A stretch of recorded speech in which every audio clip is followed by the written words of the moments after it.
India didn't spare any efforts to use commerce as a vital tool of international diplomacy either. The Singapore Prime Minister, Mr. Chok Tong, and Mr. Narasimha Rao exchanged visits, underscoring the fact that with Singapore keen to invest in emerging world markets, India is one potential area of investment. Importantly, high-level business delegations accompanied both prime ministers. Singapore is a leading member of the Asia-Pacific Economic Cooperation Trading Bloc, an exclusive club to which India's business strategists covet entry.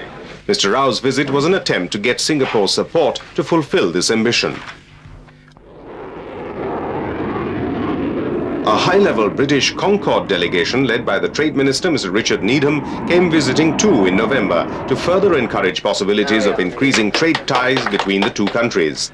Coming as it did as a sequel to the HMY Britannia delegation last year, it only reinforced the growing business ties between the two countries. But almost as if to offset these positive efforts, there were serious setbacks too. The government's PSU disinvestment efforts did not produce the desired results.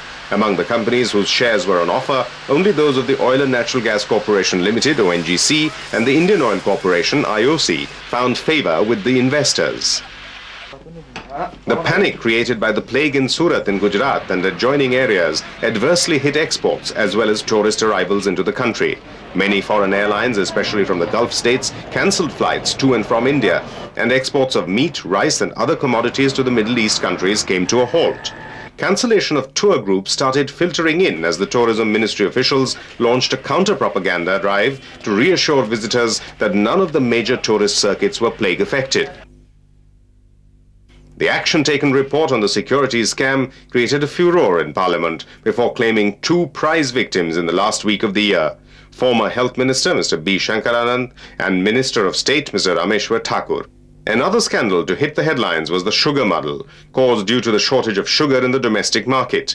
It resulted in the resignation of the Food Minister Mr. Kalpanath Rai and the Civil Supplies Minister Mr. A.K. Antony. But 1994 wasn't a year of despair and bad news alone. Even though the Bombay Stock Exchange displayed varying moods during the politically uncertain times after the assembly elections, analysts remained positive about the prospects after February. Post-February, you could have 2 scenarios. The Congress debacle continues, in which case we are going to have major question marks about the capability of the ruling party to come back to power at the center.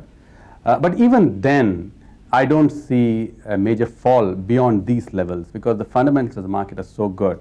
The other scenario is that Congress, as they fared very well in the earlier elections, repeats that in Maharashtra, Gujarat and other states, in which case there will be a very bullish element.